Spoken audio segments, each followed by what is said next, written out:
Touch மாதிரி Roldan touch அப்படின்னு சொல்லலாம். தொட்டதெல்லாம் பொண்ணு மாதிரி இங்கே தொட்டதெல்லாம் hit. And he's a very எப்படி சொல்ல, இந்த ஜென்ரேஷனுக்கு ஏற்ற மாதிரி பாடல்களும் கொடுக்குற ஒரு பர்சன். பழைய ஆளுங்களும் கேட்கலாம். அந்த மாதிரி ஒரு ரொம்ப வேரிடான ஜான்ரஸில் டச் பண்ணுற ரொம்ப ஒரு nice quirky person, very crazy young and very வைப்ரண்ட்டான ஒரு பர்சன். இப்போ வந்து அடுத்த படங்கள் நடிக்க போகிறாரான்னு தெரியல. அதிகமாக வந்து ஆக்டர்ஸை விட கெட்டப் சேஞ்ச் அதிகமாக போடுறாரு அப்படின்ற ஒரு இது வேற அவர் மேலே இருக்குது. அண்ட் டுடே ஒரு புது க்ளீன் ஷேப் லுக்கில் வந்திருக்காங்க. So about working with this project and a few other things வாங்க ஒரு சில வார்த்தைகள் நீங்கள் பேசணும்னு ஆசைப்படுறோம்.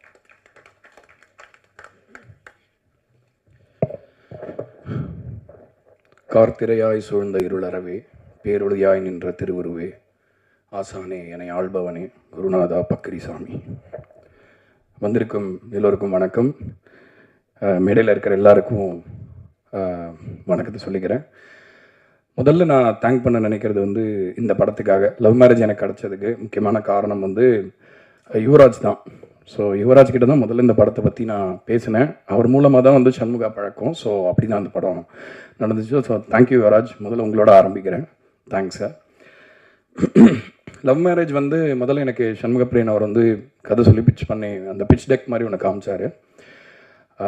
ஃபர்ஸ்ட் ஆஃப் ஆல் அந்த படத்தோட விஷுவல் பேலட் மாதிரி ஒரு மூட் போர்டு மாதிரி ஒன்று காமிச்சார். அதை பார்த்த உடனே வந்து நான் டிசைட் பண்ணிட்டேன் இந்த படம் கண்டிப்பாக பண்ணணும் அப்படின்னு. ஏன்னா வந்து அவ்வளோ ஒரு மெச்சூரிட்டி இருந்தது, ஒரு ஹாப்பியான. ஏன்னா இப்போ வந்து எனக்கு வந்து நான்லாம் வளரும்பொழுது நான் ஒரு 90s கிட்ஸ் அப்படிங்கிறதுனால தேட்டருக்கு போனோம்னா ஒரு தமிழ் படம் பார்க்கணுன்னு தான் நம்ம போவோம். இப்போ வந்து நம்ம பேன் இண்டியா படங்கள் பார்க்குறோம், பேன் சவுத் ஃபிலிம்ஸ் பார்க்குறோம். பட் வந்து எனக்கு வந்து ஒரு இப்போ ரீசெண்டாக வந்த டூரிஸ்ட் ஃபேமிலியுமே சொல்கிறேன், ஒரு நல்ல தமிழ் படம் பார்த்த ஒரு உணர்ச்சி எல்லா படமும் நம்மளுக்கு கொடுக்குமான்னு தெரியாது. நிறைய மற்ற லாங்குவேஜ் படங்களும் இங்கே ஹிட் ஆகுது. பட் ஆனால் தமிழ்நாடுக்குன்னு ஒரு ஃப்ளேவர் ஆஃப் சினிமா ஒன்று இருக்குது. அந்த ஃப்ளேவர் வந்து அவர்கிட்ட ரொம்ப நான் பார்த்தேன். சண்முக பிரியனுடைய டேஸ்ட்டில் அது ரொம்ப வந்து ஒரு மியூசிக்கல் பர்சன். பாட்டுனா வந்து டக்குன்னு வைப் ஆகிடுவார், ரொம்ப பிடிக்கும். ஸோ அதனால் இந்த மியூசிக் மேக்கிங் ப்ராசஸே நான் அவ்வளோ என்ஜாய் பண்ணேன் இந்த படத்தில். ஸோ வந்து it's become my very good friend now. இன்னும் தொடர்ந்து நிறைய வேலை பண்ணுவோம். பட் ரொம்ப ரொம்ப thanks for bringing love marriage to me. அவ்வளோ அருமையாக இயக்கியிருக்காரு படத்தை. அவருடைய எக்ஸ்பீரியன்ஸுமே வந்து எனக்கு அவரை பார்த்தா, அதாவது அன்றைக்கி யாராவது சொன்னாங்க அவர் ரொம்ப சிம்பிளாக ரொம்ப கிரவுண்டடாக இருப்பார் பார்க்குறதுக்கு. டேரக்டர்ஸ் வந்தால் பொதுவாக டேரக்டர் வந்திருக்காங்கன்னு கூட தெரியும்ல, அந்த மாதிரி ஒரு பந்தா இல்லாத ஒரு ஆளாக இருந்தார். நாங்கள் பேசிகிட்டு இருந்தோம் அதை பற்றி ஒரு ப்ரமோஷனுக்கு போகும்போது. பட் வந்து ஒரு 10 வருஷமாக அந்த இண்டஸ்ட்ரியில் இருக்கார். நிறைய முக்கியமான படங்களை அசிஸ்ட் பண்ணியிருக்காரு, நிறைய டிஸ்கஷன்ஸில் இருந்திருக்காரு, பெரிய எக்ஸ்பீரியன்ஸ் இருக்குது அவருக்கு. ஸோ முதல் படம் வந்து இவ்வளோ எக்ஸ்பீரியன்ஸ்க்கு அப்புறமா வந்து பண்ணுறது அப்படிங்கிறது ரொம்ப ஸ்பெஷல். அதை நான் ஒரு ஸ்பெஷலான விஷயமா பார்க்குறேன். ஸோ இந்த நேரத்தில் என்னோட வாழ்த்துக்கள் அவருக்கு. நம்ம படம் ஜெயிக்கணுன்றது நான் ஆண்டவங்கிட்ட வேண்டிக்கிறேன். அண்ட் தயாரிப்பாளர்கள் அஷோர் ஃபிலிம்ஸ், அவங்க ஸ்வேதாவும் தீரஜும் ரொம்ப பேஷனோட இந்த படத்தை இது பண்ணியிருக்காங்க. அண்ட் எவ்ரி டைம் நான் தீரஜ் அவரை மீட் பண்ணும்பொழுது எல்லா சின்ன சின்ன டிஸ்கஷன்ஸ்லையுமே தெரியும் அவர் வந்து எந்த மாதிரி படங்கள் பார்க்குறாரு, எப்படி ஒரு ரசிகனாக இருக்கார் சினிமாக்கு அப்படிங்கிறது. ஸோ அதனால் வந்து திஸ் கமிங் ஃப்ரம் பேஷன் அப்படிங்கிறது ரொம்ப நல்ல விஷயம். ஏன்னா இப்போ திரைப்படங்கள் பொதுவாக வர்த்தக கட்டாயங்களுக்குள்ளே இயங்கிறதுனால இப்போ பேஷன்ன்றதுக்கு எவ்வளோ இடம் இருக்குன்னு தெரில. பட் இருந்தாலும் பேஷனோட அதை சேர்த்து ரொம்ப ஸ்மார்ட்டாக பண்ணக்கூடிய அந்த வர்த்தக அறிவுமே அவங்களுக்கு இருக்குது. ஸோ அதனால் இது ஒரு கிரேட் பெட் இந்த படம். ஸோ அதில் நான் இருக்கிறது சந்தோஷப்படுறேன். நீங்கள் தயாரித்ததுக்கு ரொம்ப நன்றி. மூணாவது முக்கியமான ஆள், அவர் மூணாவதாக சொல்லக்கூடாது, ஆனால் முதல்ல சொல்லியிருக்கணும், ரொம்ப இம்பார்ட்டன்ட் பர்சன் சக்தி சார். அவரோட லோகோ போட்டாலே வந்து அந்த படத்துக்கு ஒரு மதிப்பும் ஒரு அங்கீகாரமும் சிம்பிளி அவரோட பேர்னால மட்டுமே. ஏன்னா அதுதான் அவருடைய இந்த இத்தனை வருஷம் சினிமா ஜேர்னியில் நம்ம பார்த்து ரொம்ப ரெஸ்பெக்ட் பண்ணுற ஒரு விஷயம். எப்பயுமே நல்ல படங்கள், ரொம்ப ஒரு நெருக்கடிகளுக்குள்ள ஒரு இந்த மாதிரி படங்கள், அதாவது ஜனங்களுக்கு ரொம்ப ஒரு சோல்ஃபுல்லான படங்களை பண்ணும்போது எப்பயுமே எங்கள் கூட நின்றுருக்காரு. குட் நைட்லேருந்தே அதுக்கும் முன்னாடியிலேருந்தே எவ்வளவோ படங்கள். நீங்கள் மேந்தி சர்க்கஸ் ஆடியோ லான்ச்சில் பேசினீங்கன்னு ஞாபகம் இருக்குது. ஆக்சுவலாக வந்து அந்த படத்தில் 2 பாட்டு ஹிட் ஆச்சு. ரொம்ப கோடி அருவி ரொம்ப பெரிய ஹிட் ஆச்சு. பட் அது அந்த படத்தில் மற்ற எல்லா பாடல்களையும் கேட்டு அதை பற்றி அவ்வளோ நேரம் என்கிட்ட பேசிகிட்டு இருந்தார். ஸோ அதுக்கு அவருக்கு அவசியமும் இல்லை, நேரமும் இருக்குமான்னு தெரியல. பட் நான் பண்ணுறேன்னு அதை ஸ்பெஷலாக கவனித்து என் மேலே ஒரு அன்பு வச்சு அதை இது பண்ணுவார். எப்பயுமே ஒரு பெரிய சப்போர்ட்டர், ஒரு விஷர் சார். தேங்க்யூ. உங்கள் பேரும் இதில் அசோசியேட் ஆகிருக்கு, ரொம்ப ராசியான விஷயமா பார்க்குறேன்.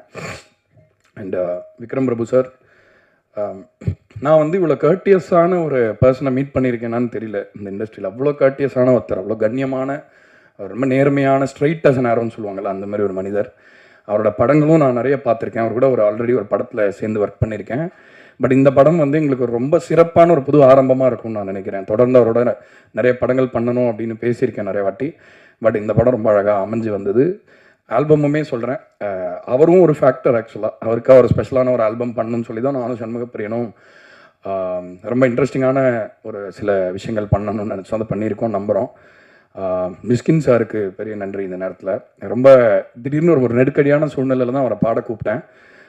சொன்னேன் இந்த மாதிரி, சார் இது நான் அமைச்சிருக்கேன்றனால இது பாட்டு ஒரு வாட்டி கேட்டுறீங்களா அப்படின்னா, இல்லை என்ன மாதிரி பாட்டு அப்படின்னா, இல்லை சூப் சாங் தான் அப்படின்னு சொன்னேன்.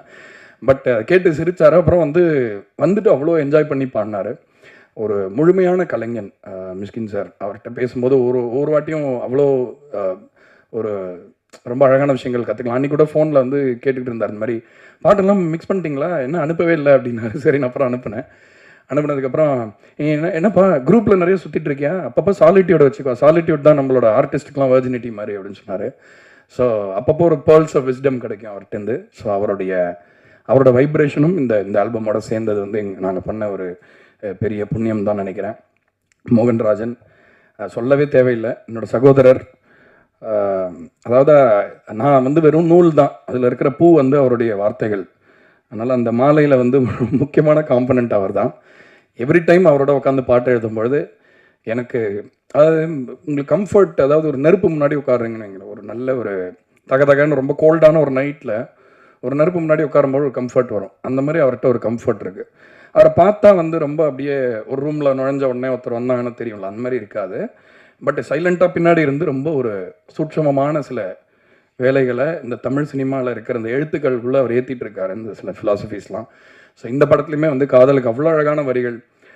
பெஜரானன்ற பாட்டில் கூட சரணம் அவ்வளோ பியூட்டிஃபுல்லாக இருக்கும். அந்த கடைசி 4 வரிகள் தங்கிலீஷ் எழுதுவார். அது மாதிரி தமிழ் வரணும், தமிழில் எழுதணும்னா இந்த காலத்து இளைஞர்களுக்கான இங்கிலீஷ் வார்த்தைகள்லாம் தமிழையும் கூட அவ்வளோ அழகாக கடத்திடுவார், உணர்ச்சிகளை. ஸோ ரொம்ப தேங்க்ஸ். திரும்ப ஒன் மோர் டைம், நம்மளுக்கு இது எத்தனை டைம் தெரியல, பட் தொடரட்டும் இந்த பயணம். அண்டு அருள்தாஸ் சார், நான் அவரோட ட்ரிப்பெல்லாம் போயிருக்கேன். ஆக்சுவலாக ஜோக்கர் டைமில் நம்ம ஒரு டிரைவ் போயிட்டு வந்தோம். அந்த ஷூட்டிங் போகிற லொக்கேஷன், இந்த ஆடிஷன் பண்ணும்பொழுது அவ்வளோ விஷயங்கள் பேசிகிட்டு வந்தோம், யுவார் சார், நான், அவர். ஸோ இப்போ கூட கல்யாண கலவரம் பாட்டும் போது கூட பேசிகிட்டு இருந்தோம். அவ்வளோ அருமையான கலைஞர். இந்த படத்தில் அவ்வளோ சூப்பராக ஒரு கேரக்டர் பண்ணியிருக்காரு. எத்தனை பேரால் பண்ண முடியும்னு தெரியல இந்த மாதிரி ஒரு கேரக்டர். ஏன்னா ஒரு சில கேரக்டரை பார்த்தா நமக்கு பயங்கர கோவம் வரும், பயங்கரமாக அவங்களையோ சும்மாரே அப்படின்னு சொல்லணும் போல இருக்கும். ஆனால் அந்த மாதிரி கலைஞர்களுக்கு தான் இன்னும் அங்கீகாரம் கிடைக்கணும்னு நினைக்கிறேன். ஏன்னா அந்த மாதிரி ஒரு உணர்ச்சி, அந்த ஸ்ட்ராங்கான ஒரு எமோஷனை கிரியேட் பண்ணுறதுக்கு அவங்க பண்ணுற விஷயங்கள் அவ்வளோ ஒரு இது. அண்டு சூதுகவும் படத்தை தான் முதல் நான் அவரோட ஃபேன் ஆனேன். இந்த அண்ணன் ஒரு கேரக்டரில் வருவார். ஏன்னா அந்த படத்தை ஸ்கோர் பண்ணும்போது நானும் அந்த படத்தில் வேலை பண்ணதுனால அவ்வளோ ரசித்து பார்ப்போம். அந்த கேரக்டர் ரொம்ப பிடிச்ச கேரக்டர் உங்களோடது. நீங்கள் இந்த படத்தில் பணிபுரிஞ்சது ரொம்ப சந்தோஷம். அண்டு சுஷ்மிதா பட் ரொம்ப அதாவது அவர் சொன்னார் சண்முகப்பிரியன் ஒரு இன்டர்வியூவில், ரொம்ப லட்சணமான ஒரு முகம் வேணும் அப்படின்னு நான் கேட்டு தான் அவங்கள இது பண்ணேன் அப்படின்னு சொன்னால், அதுக்கு முற்றிலும் 100% ரொம்ப பொருத்தமானவங்க. அதே மாதிரி திறமையிலையும் அவங்க ரொம்ப அருமையாக பண்ணியிருக்காங்க இந்த படத்தில். அந்த டிமிடான ஒரு இன்ட்ரோவர்ட்டட் கேரக்டரை ரொம்ப அவ்வளோ பியூட்டிஃபுல்லாக, அவ்வளோ கிரேஸ்ஃபுல்லாக, டிக்னிஃபைடாக கேரி பண்ணியிருக்கீங்க. Welcome to Tamil cinema. நீங்கள் இன்னும் மேலே நிறைய உயரம் போகிறதுக்கு என்னுடைய வாழ்த்துக்கள். அதே மாதிரி editor Bharath, one of the pillars, நம்ம $1 மில்லியன் குடும்பத்தில் ஒரு பில்லர், அவரும் முக்கியமான பில்லர். அதனால் ரொம்ப முக்கியமான ஒரு வேலையை பண்ணியிருக்காரு இந்த படத்தில். கண்டிப்பாக இந்த படத்துடைய கதை அம்சத்துக்கு அவ்வளோ ஒரு உயிர் சேர்த்துருக்காருன்னு சொன்னோம். முருகானந்தம், அவர் என்னுடைய பயங்கர க்ளோஸ் ஃப்ரெண்டு. நாங்கள் ஒரு கடையில் மிட் நைட் போய் டீ குடிப்போம் ஒரு டைமில், எவ்ரிடே. அதெல்லாம் ஞாபகம் வருது. இந்த படத்தில் ரொம்ப அருமையான ஒரு கேரக்டர் பண்ணியிருக்காரு. அந்த இதற்கு தானே ஆசைப்பட்டா இல்லை, அவர் பண்ண அந்த ரோல் அது ஒரு ஐகானிக் ரோலு. அதுலேருந்து நான் அவரோட ஃபேன் ஆகிட்டேன். இன்னி வரைக்கும் எங்களோட நட்பு தொடருது. திரும்ப நம்ம சேர்ந்து ஒர்க் பண்ணணும்னு நினைக்கிறேன். அதே மாதிரி கோடங்கி அவர்கள், எல்லாரும் சொல்லிட்டாங்க, பட் இருந்தாலும் தனிப்பட்ட முறையில் அவரை மீட் பண்ணும்பொழுது அவருக்குள்ள ரொம்ப டெப்த் இருக்குன்னு பார்த்தேன். அதாவது பொதுவாக ரிவ்யூ சொல்கிறது, இது பண்ணுறதுனா, யாரோ நீங்கள் தானே சொன்னீங்க உண்டக பேசுவார்னு சொன்னீங்க. அவர் கோச்சிக்கிட்டார்னு நினைக்கிறேன், பார்த்துங்க கொஞ்சம். இல்லை, ரொம்ப ஒரு நல்ல நேர்த்தியான ஒரு பார்வை இருக்குது அவருக்கு சினிமாவுக்கு மேலே. அதே மாதிரி சினிமாவில் எப்போவுமே என்னென்னா, சினிமா தனியாக ஒரு கிராஃப்டாக இருக்க முடியாது. சமூகத்து மேலே ஒரு பார்வை இல்லாதவங்க ஒரு கலைஞனாகவே இருக்க முடியாதுன்றது தான் என்னுடைய கருத்து. அது கோடங்கிட்ட ரொம்ப ஆழமாகவே இருக்குது. ஒரு நல்ல சமூக பார்வை அவர்கிட்ட இருக்கிறத பார்க்க முடியுது. ஒரு நல்ல சிறந்த படைப்பாளியாகவும் இப்போ பெரிய பெரிய படங்கள்லாம் பண்ணிகிட்டு இருக்காரு. ஒரு பன்முகத்தன்மை கொண்ட ஒரு கலைஞராக அவர் பெரிய வளம் வருவார்னு நினைக்கிறேன். ஸோ எல்லாரையும் சொல்லிட்டேன்னு நினைக்கிறேன். பட் இருந்தாலும் கடைசியாக லவ் மேரேஜ் பற்றி இந்த படம் இப்போ ஃபீல் குட் மூவிஸ்க்கெல்லாம் நீங்கள் கொடுக்குற சப்போர்ட் வந்து ரொம்ப சிறப்பாக இருக்குது. அதே மாதிரி வந்து ஒரு படத்தை சும்மா அதோடைய வேல்யூ ஆன் பேப்பர் மட்டும் ஜட்ஜ் பண்ணாமல் அந்த படத்துடைய உழைப்பு எவ்வளோ இருக்குது, அதை கதை அம்சம் எவ்வளோ இருக்குது அப்படின்ற அந்த உண்மைத்தன்மையை பேஸ் பண்ணி தான் இப்போ படங்கள் ஜெயிக்குது அப்படின்றது வந்து கண்டிப்பாக வந்து ப்ரெஸ்ஸு கிரியேட் பண்ண ஒரு விதியாக தான் நான் நினைக்கிறேன். அதுக்கு உங்களுக்கு தான் பாராட்டு. ஏன்னா வந்து இன்னும் வந்து சின்ன படங்கள் ஜெயிக்கிறதுக்கான அந்த ஒரு விண்டோவை வந்து நீங்கள் தான் கிரியேட் பண்ணி வச்சுருக்கீங்க. அதே மாதிரி அந்த வகையில் லவ் மேரேஜ் வந்து எந்த விதத்திலும் ஒரு முகம் சுளிக்க வைக்காத ஒரு ரொம்ப கண்ணியமான அழகான ஒரு கலாட்டாவான குடும்ப திரைப்படமாக இருக்கும். அந்த ஒரு விஷயத்தை நீங்கள் கொண்டு போய் சேர்ப்பீங்கன்ற நம்பிக்கையில் மீண்டும் ஒரு முறை உங்களுக்கு தலை வணங்கி விடைபெறுகிறேன். நன்றி, வணக்கம். ஐயோ, முக்கியமான ஒரு ஆளை சொல்லவே மறந்துட்டேன். ஆதிக் ப்ரோ, நம்ம நிறைய ஃபங்க்ஷனில் மீட் பண்ணியிருக்கோம். அப்போ வந்து ஒவ்வொரு வாட்டியும் வந்து நான் நிறைய பேர்ட்டு கேள்விப்பட்டது சொல்கிறேன், எல்லாருக்கிட்டையுமே அவராக போயிட்டு வந்து அவங்களுடைய திறமையை பற்றி ரொம்ப பாராட்டி ரொம்ப ஒரு நல்ல விஷயங்களை வந்து அவர் எடுத்து சொல்லுவார். ஸோ ரீசெண்டாக நீங்கள் பெரிய ஒரு வெற்றியை கொடுத்துருக்கீங்க. இந்த மேடைக்கு முதல்ல நீங்கள் வந்து இந்த படத்தை சப்போர்ட் பண்ணுறது வந்து நாங்கள் எங்களுடைய பெருமைக்குரிய விஷயமா நினைக்கிறோம். தொடர்ந்து நீங்கள் இன்னும் தமிழ் சினிமாவுடைய அந்த ஒரு வியாபார ரீதியாகவும் சரி, கலை ரீதியாகவும் சரி, எல்லா விதத்துலையுமே நீங்கள் வந்து தமிழ் சினிமாவுக்கு ஒரு பெரிய தூணாக இன்றைக்கி இருக்கீங்க. ஸோ தமிழ் சினிமா அடுத்த லெவலுக்கு கொண்டு போகிறதுக்கு என்னுடைய வாழ்த்துக்கள். அண்ட் ஒன்ஸ் மோர் எல்லாருக்கும் ரொம்ப நன்றி. அண்ட் இந்த படத்தை கண்டிப்பாக தேட்டரில் போய் பார்க்க சொல்லி நீங்கள் வலியுறுத்தலாம், குழந்தைங்களை கூட கூப்பிட்டு போகலாம். ஸோ இன்றைக்கி தான் சென்சார் முடிஞ்சு யூ சர்டிஃபிகேட் கிடச்சிருக்கு. ஸோ அதனால் இந்த படம் சிறந்த ஒரு படமாக இருக்கும், எல்லாருக்கும் திருப்தி அளிக்கக்கூடிய ஒரு வெற்றி படமாக இருக்குன்றதுல எனக்கு எந்த சந்தேகமும் இல்லை. ஸோ அந்த நம்பிக்கையோட உங்களுக்கு விடை சொல்லிக்கிறேன். வணக்கம்.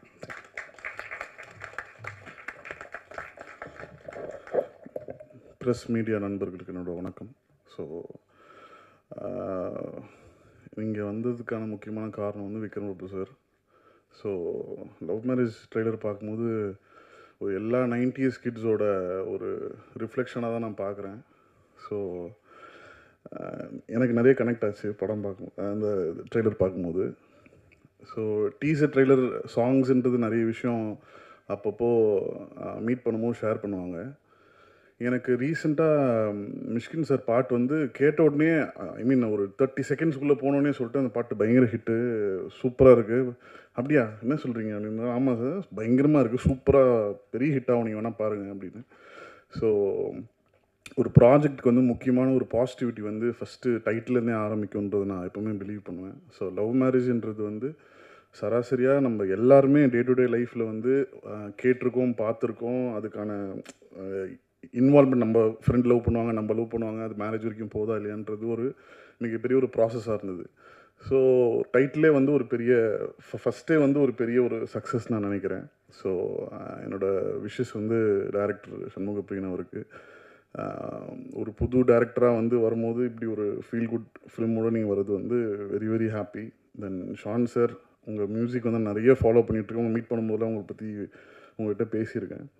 ஸோ அவர்கிட்ட யூனிக்கான ஒரு சவுண்டிங் இருக்குது. ஸோ அது வந்து ரீசெண்ட் டைம்ஸில் வந்து யங்ஸ்டர்ஸ் எல்லாருமே சூப்பராக கனெக்ட் பண்ண ஆரம்பிச்சிட்டாங்க. ஸோ வாழ்த்துக்கள் சார், வாழ்த்துக்கள். சக்தி சார் வந்து இந்த படத்தை ரிலீஸ் பண்ணுறாருன்னு விக்ரம் சார் சொன்னோடனே வந்து I feel very happy because is very safe. கரெக்டாக ஒரு பெரிய ஒரு ரிலீஸ் நடக்கும். ஸோ படமும் it looks very positive. Vikram sir வந்து ஒரு ரொம்ப ஹார்ட் ஒர்க்கிங்கான ஒரு ஆக்டர். ஸோ அவரோட கும்கி ஃபஸ்ட் ஷோ வந்து அவர் எனக்கு அப்போ பெருசாக பழக்கம் இல்லாத டைம் அப்போ நான் பார்த்தேன். ஸோ ஒரு ஃபஸ்ட் டைம் ஆக்டருக்கு வந்து அவ்வளோ பெரிய ரெஸ்பான்ஸ், அவ்வளோ பெரிய ஒரு கனெக்ட் வந்து ஆடியன்ஸ்கிட்ட கிடைக்கிறதுன்றது வந்து ஒரு ரேரான ஒரு விஷயம். ஸோ நிறைய நெக்ஸ்ட் டோர் பண்ணிகிட்ருக்காரு. இந்த படம் பெரிய ஒரு பிளாக் பஸ்டர் ஆகும். ஸோ அதுக்கப்புறம் ஒரு கை ஆப்போசிட் டோர் பண்ணணுன்னு எனக்கு ஆசைனா நீங்கள் நெக்ஸ்ட் பண்ணணும்னு சொல்லி, பிகாஸ் நிறைய எக்ஸ்பெரிமெண்டல் ஃபிலிம்ஸ் நிறைய பண்ணிட்டே இருக்கீங்க. ஸோ இந்த லவ் மேரேஜ் வந்து it's gonna be a huge hit and I pray God for this. Thank you.